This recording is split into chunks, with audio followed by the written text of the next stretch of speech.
ओम शांति। 7 सितंबर 2022 के ईश्वरीय महावाक्य। पहले एक नज़र मुरली के मुख्य पॉइंट्स पर। बाबा ने कहा, जैसे बाहरी मौसम में फूल आदि सब खिल जाते हैं, ऐसे यह संगम युग है, बेहद के बाहर की मौसम। इसमें तुम भी सूखे कांटे से फूल बन जाते हो। तुम्हारे ऊपर ज्ञान की बरसात होती है। अभी तुमको ज्ञान की रोशनी मिली है। तुम्हें सबको रास्ता बताना चाहिए। जो मेहनत करेंगे, आप समान बनाएंगे, उन्हें फल भी बहुत मिलेगा। तुम हो रूहानी पंडे, आपस में मिलकर बहुत सर्विस करनी है, तब तो बाप से वर्षा पाएंगे ना। बाकी धमचक्र मचाने से वर्षा पा नहीं सकेंगे। कहते हैं शेरनी का दूध सोने के बर्तन में ही ठहर सकता है। बाप भी कहते हैं पवित्रता के बिगर ज्ञान की धारणा नहीं हो सकती।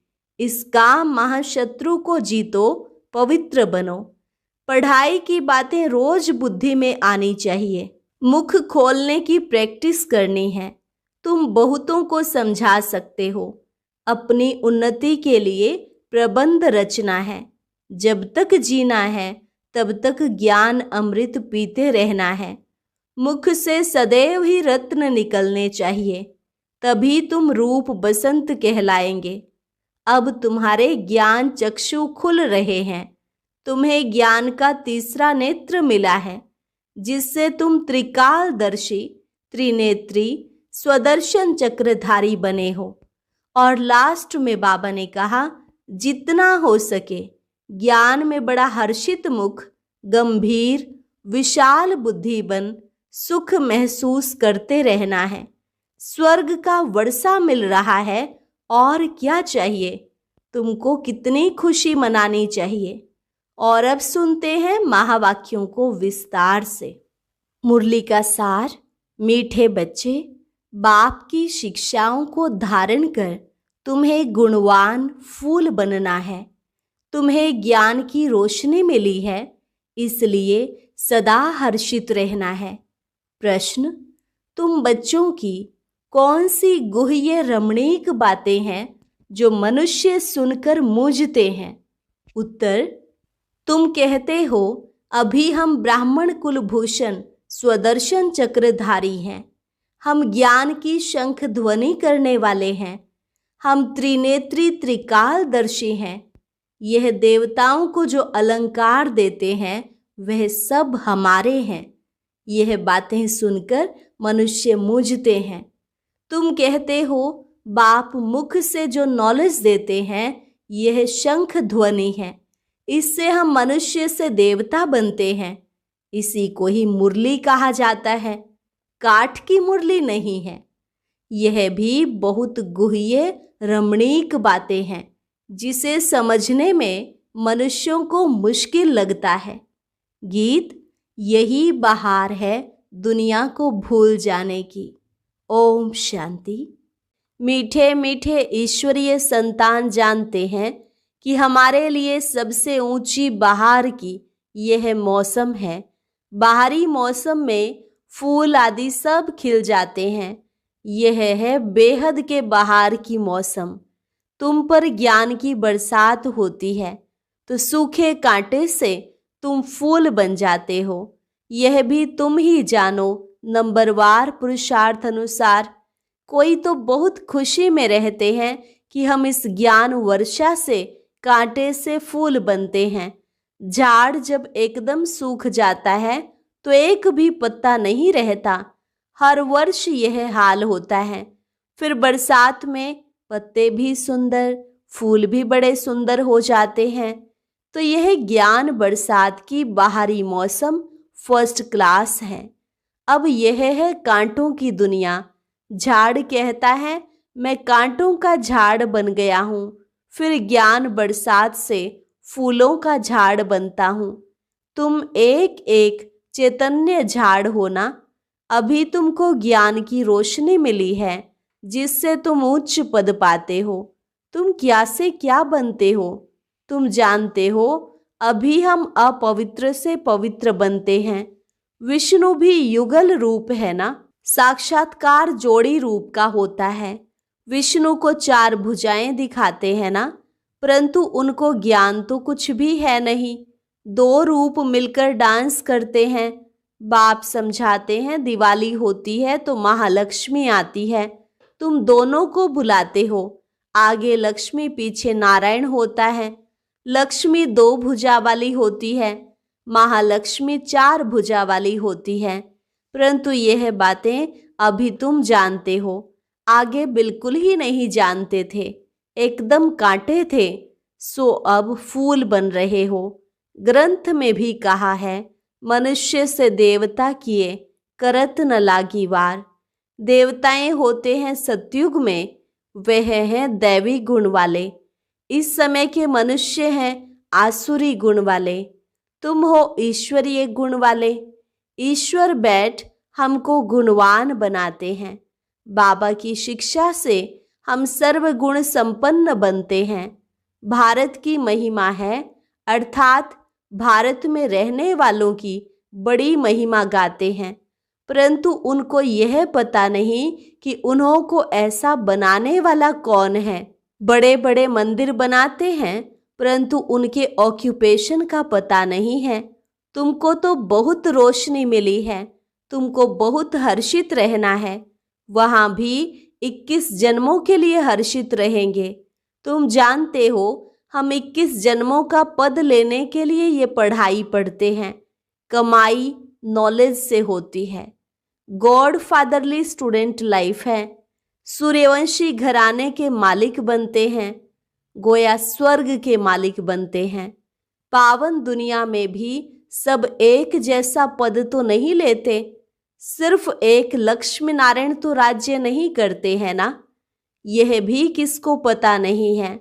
सिर्फ डायनेस्टी होगी और राजाई भी होगी। सूर्यवंशी चंद्रवंशी थे। शिव बाबा ने नई दुनिया स्थापन की है। दुनिया वालों की बुद्धि में तो अंधियारा है, तुम्हारे पास तो रोशनी है। पतित दुनिया और पावन दुनिया है। पावन दुनिया में भी नंबरवार मर्तबे हैं, प्रजा में भी होंगे। वहां तो सबको सुख ही सुख है। हरेक को अपनी अपनी राजाई जमींदारी आदि होती है। पतित दुनिया में सब पतित हैं, परंतु उनमें भी नंबरवार है। जैसे सतयुग में उच्च ते उच्च डायनेस्टी है लक्ष्मी नारायण की। राधे कृष्ण प्रिंस प्रिंसेस स्वयंवर बाद लक्ष्मी नारायण बने हैं। लक्ष्मी नारायण की डायनेस्टी कहेंगे, राधे कृष्ण की डायनेस्टी नहीं कहेंगे। राजाओं का नाम लिया जाता है। थोड़ी सी भी बात कोई नहीं जानते, तुम सब जानते हो, सो भी नंबरवार। राजधानी में तो नंबरवार पद होते हैं ना, कहाँ सूर्यवंशी राजाई, फिर कहाँ प्रजा में भी चंडाल आदि जाकर बनते हैं। पतित दुनिया में भी नंबरवार होते हैं। अब बाप तुमको कर्म अकर्म विकर्म की गति समझा रहे हैं। बाप कहते हैं बच्चे श्रीमत पर चलो। बहुत बच्चे हैं जिनको बाबा ने कभी देखा भी नहीं है, आपस में बहुत अच्छी सर्विस कर रहे हैं, बाप का परिचय देते रहते हैं। सिवाय ब्राह्मणी मुकर्रर किए बिना भी सेंटर चला रहे हैं। सन्मुख मिले भी नहीं हैं, फिर भी सर्विस कर आप समान बना रहे हैं। सम्मुख रहने वाले इतनी सर्विस नहीं करते। रूहानी यात्रा सिखाना है ना, तुम हो रूहानी पंडे, तुम भी रास्ता बताते हो। हे आत्माएं, बाप को याद करो। कहते भी हैं आत्माएं परमात्मा अलग रहे बहुकाल, वह भी हिसाब है ना, बहुत काल सिद्ध करके बताते हो ना। तुम ही सबसे जास्ती बहुकाल से बिछड़े हुए हो। सूर्यवंशी चंद्रवंशी घराने के थे, फिर पुनर्जन्म के चक्र में आते 84 जन्म लगे हैं, सो भी सबके 84 जन्म नहीं हो सकते। इस ज्ञान की रिमझिम में तुम बच्चे रहते हो। यह है तुम्हारी स्टूडेंट लाइफ। कोई ग्रस्त व्यवहार संभालते हुए फिर दूसरा कोर्स भी उठाते हैं। यहाँ तो सिर्फ पवित्रता की बात है। बाप और वर्षे को याद करना है और पढ़ना भी है। पवित्र जरूर बनना पड़े। कहते भी हैं शेरनी का दूध सोने के बर्तन में ही ठहर सकता है। बाप भी कहते हैं पवित्रता के बिगर धारणा नहीं हो सकती। इसलिए बाबा कहते हैं इसका महाशत्रु को जीतो। तुम पवित्र बनो, मेरे को पहचानो, तब तो मैं बुद्धि का ताला खोलूं। जब तक पवित्र ब्राह्मण कुलभूषण नहीं बनेंगे तो धारणा भी नहीं होगी। तुम ब्राह्मण कुलभूषण स्वदर्शन चक्रधारी हो और कोई समझ ना सके। मनुष्य समझते हैं कि स्वदर्शन चक्रधारी तो देवताएं हैं। यह फिर कौन निकले हैं जो कहते हैं हम ब्राह्मण कुलभूषण स्वदर्शन चक्रधारी हैं। इन बातों को तुम बच्चे ही समझते हो। यह बड़ी गुह्य रमणीक बातें हैं। नॉलेज की शंख ध्वनि तुम करते हो, देवताएं तो नहीं करते। वह तो शिव बाबा की शंख ध्वनि सुनकर देवता बनते हैं। शिव बाबा तो है नॉलेजफुल, परंतु उनको शंख कैसे देंगे? नॉलेज तो जरूर किसी के मुख से देंगे ना। उनको ही मुरली कहा जाता है। बाकी कोई काठ की मुरली नहीं है, बरोबर ज्ञान की मुरली बज रही है। मनुष्य तो समझते हैं यह पूजा भक्ति आदि परंपरा से चली आती है, परंतु परंपरा से कोई चीज चल ना सके। कहते भी हैं यह रक्षा बंधन आदि परंपरा से चले आते हैं। अच्छा, परंपरा भी कब से, यह तो बताओ। क्या परमात्मा ने पतित दुनिया रची? तब उनको पतित पावन क्यों कहते हो? पढ़ाई की बातें रोज बुद्धि में आनी चाहिए। मुख खोलने की प्रैक्टिस करनी चाहिए। तुम तो बहुतों को समझा सकते हो। अपनी उन्नति के लिए प्रबंध रचना है। जैसे बाबा सबको रास्ता बताते हैं, हमको फिर औरों को रास्ता बताना है। तब तो बाप से वर्षा पाएंगे। बाकी धमचक्र मचाने से वर्षा पा नहीं सकेंगे। बाप को बहुत रहम आता है। कितना समझाते हैं, परंतु तकदीर में नहीं है। कितने रत्न मिलते हैं, रत्नों का भी विस्तार बहुत होता है ना। रत्नों में भी फर्क बहुत होता है। कोई की कीमत लाख रुपया होती तो कोई की फिर 1 रुपया होती। यह भी अविनाशी ज्ञान रत्न है जो धारण कर और कराते हैं तो कितना उच्च पद पाते हैं। बच्चों के मुख से सदैव रत्न ही निकलने चाहिए। बुद्धि समझती है, परंतु मुख से नहीं बोलेंगे तो उसकी वैल्यू क्या होगी? जो मेहनत करेंगे, आप समान बनाएंगे तो फल भी बहुत मिलेगा। यह सर्विस करना और सिखलाना भी कम सर्विस है क्या? तुम्हारी बुद्धि में अब रोशनी आ गई है। सबसे बड़ा साहूकार कौन है? तो 10-12 नाम ले लेते हैं। तुम भी जानते हो इस ड्रामा में मुख्य कौन कौन है। परमपिता परमात्मा Shiva creator, director, principal actor है। ऊंच ते ऊंच है शिव बाबा। फिर है सूक्ष्म वतन, स्थूल वतन वासी। यह सब बातें तुम अभी जानते हो। लाखों वर्ष कल्प की आयु नहीं है। कल्प की आयु ही 5000 वर्ष है। मनुष्य मात्र तो कितने घोर अंधियारे में है। तुम अब अज्ञान अंधेरे से निकल कितनी रोशनी में आए हो। कोई तो रोशनी में आए हैं, कोई फिर अंधियारे में ही पड़े हैं। इसमें है सारी बुद्धि की बात। कोई तो विशाल बुद्धि झट समझ जाते हैं। आत्मा तो है ही स्टार मिसल। भ्रिकुटी के बीच में बड़ी चीज तो ठहर भी ना सके। जरूर ऐसी चीज है जो इन आंखों से देखने में नहीं आती। बड़ी चीज हो तो दिखाई दे। आत्मा तो अति सूक्ष्म है, बिंदी मिसल। यह है गुह्य ते गुह्य बातें। शुरू में अखंड ज्योति तत्व कहते थे। शुरू में स्टार कहें तो समझ ना सको। सारी नॉलेज एक ही दिन में थोड़े ही दे देंगे। दिन प्रतिदिन गुह्य बातें बाप सुनाते हैं।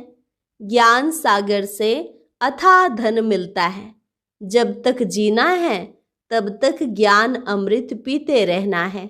पानी की बात नहीं है। ज्ञान सागर से ज्ञान गंगाएं निकलती हैं। वह तो पानी का सागर है। कहते हैं गंगा अनादि है। ये स्नान आदि चला आता है। तुम देखते थे बच्चियां ध्यान में जाती थी तो गंगा जमुना नदी में जाकर रास विलास करती थी। यहाँ तो डर लगता है कि डूब न जाए। वहाँ तो डूबने आदि की बात ही नहीं रहती। कभी एक्सीडेंट हो नहीं सकता।